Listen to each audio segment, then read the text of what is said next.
fantastic. Yeah, wow. great. Thank you so much for joining me here today. There was something I really wanted to show you. I think it's sort of a best introduction to this class. Yeah. So how does it relate? So, so the class again is titled Women's Rights as Human Rights. Yeah. And, I think a basic approach that I really take in this class is not starting at just thinking about the laws on the books and the rights, yeah. but instead what's the context under which those rights come out of. And what's fantastic about this organization, so again, the Gates Foundation, and we've been here at their visitor center, is a large portion of what they do does focus on global development issues, yeah. everything from sort of public health, access to clean water, sanitation. And those structural features are incredibly important for women's rights. Yeah. And I think on the face of it, individuals don't always see that, but we can't even begin talking about women having the ability to vote or participate in a certain way in the community when around the world we look and we see, what was that one display we looked at about lifting water and carrying water, that, what was it, women and children up to sort of 200 million on a daily basis are collecting and carrying water up to 5 hours a day. So they're not participating in education then, they're not participating wider in their communities.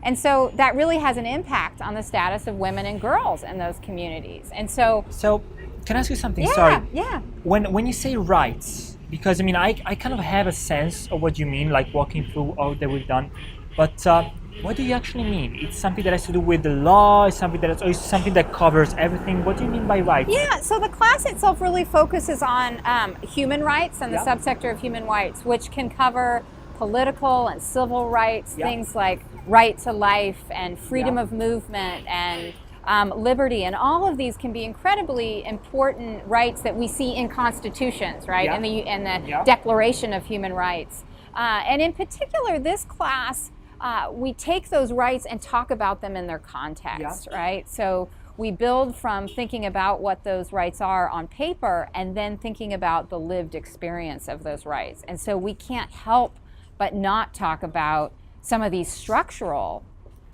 realities that people live with around the world that can very much affect what right to life means and freedom of movement means, and how those rights can be in a constitution and in a country, but wow, where you have a vast majority of the people still collecting and carrying water and not having access to clean water, they're going to have a very different meaning than in a country where you have public works and very easy clean access to water, and even laws on the book that say all children should receive education. Those laws might be there, but if the practical reality is somebody in the household has to be collecting clean water for their family for cooking and bathing, then somebody's not going to be in school, and it disproportionately is girls who are affected by that. And can I ask you something? Yeah. And thinking about how the course reflects back to my life, for example. I mean, I'm a white male from a Western country, and it sounds fantastic and beautiful, but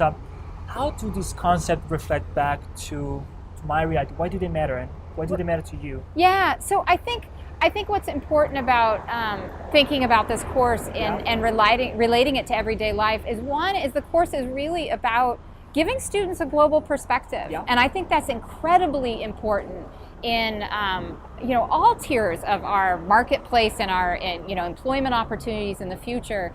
When we think about working for a business or a non-governmental organization, or working in the government, having this global perspective in which you really begin to understand that relationship between rights and laws and legality that may be written up on the books, and that of the experience, the lived experience of individuals, will put you in that much better of a place to be able to be kind of a productive contributor to whatever organization you end up working with.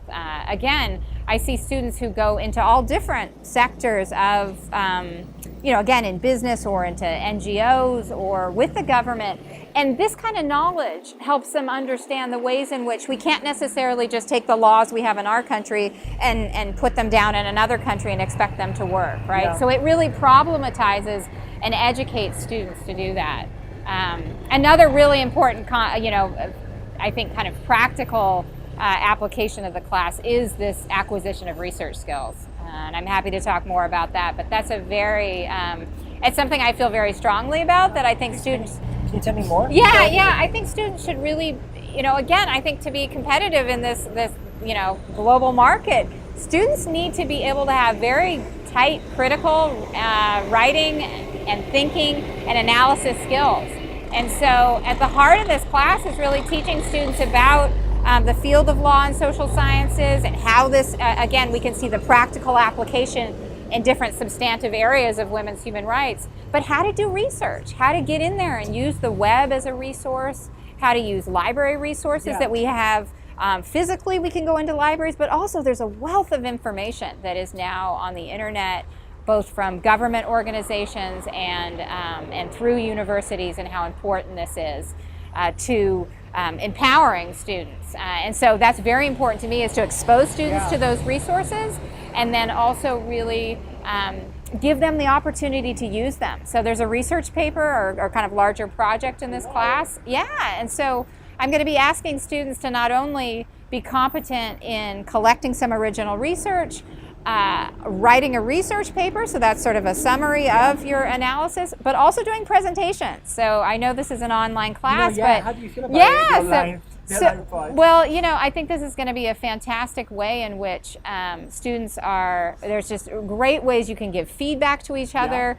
I'm going to have students be producing PowerPoint presentations that they can then share with each other and give feedback. All of this is, these skills are so critical for being a competitive employee in the future, is being able to articulate clearly your argument, be able to do good research and analysis, and be able to disseminate that information. And so I get really excited to help students hone those skills, because I think they're so critical in whatever area you end up focusing on substantively. And I can ask you something else, because methodological part sounds beautiful, but thinking about the content.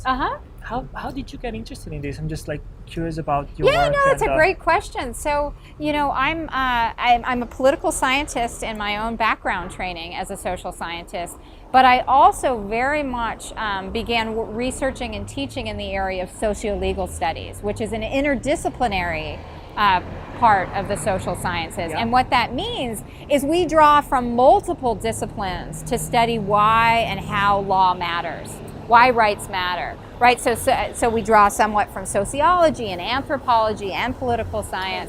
Yeah, it's and also the just kind of the legal discipline. So you get a very well-rounded, holistic study of the law, and that's been very meaningful and very interesting to me. I think the more, even my own lived experience, sort of, and my travel experience gave me insights to observe the way in which. As we spoke about, I lived in Italy myself, in which I could really sometimes see there was the law, that there was a law on the books, and then there was a whole nother law in terms of social norms that were very strong and very meaningful, that became the lived reality of people. And so if you wanted to live in that community, in that society, you needed to understand those too. So that has very much struck me when I think about and I do believe in rights. I do believe in human rights. I do think they're meaningful, but I think they need to be developed within the context of those who are governed by them. And so I particularly have seen the way in which women and girls have often not been a part of that discussion in communities in developing countries and developed countries. And I think that by beginning to change that and identify where and how they are being left out of that conversation, I think society will, as a whole, men and women, and the community as a whole, will only be strengthened by this. And do I have to do something? Because it kind of sounds like you use the term law a bunch of times. Do I need to read something before the course to prepare myself? That's a great question. I think some people come in to law type classes, or ones that might talk about rights, and think, okay, this is going to be like law school, or there's some pre-notion of what I'm supposed to know, and there really are no prerequisites. And if anything, I often find students taking this class at the undergraduate level who maybe think, oh yeah, I'm interested in the law and maybe I want to go to law school, but if anything, this class I probably discourage students from that, because it's not law schools tend to be a more formal study of the law in a Yeah. doctrinal way, which makes a lot of sense in terms of the career aspirations and the goals of those individuals as a professional school. This is the social science study of the law, in which we problematize the law. We think about its interaction with society, with individuals, with the government, with other agencies, and how it becomes meaningful. And so I push students to think critically about the world they live in, which is highly regulated by law. It's all around us. But nobody needs to come into this class with some preconceived notion. Yeah. And I think that one other thing too is students often, in teaching this in the United States context, come in with some set notion about what women's rights are. And that's defined by the conversations we have about women's rights in this country. And my goal in this class is to give a much larger worldview and global view as to what women's rights are in a larger context.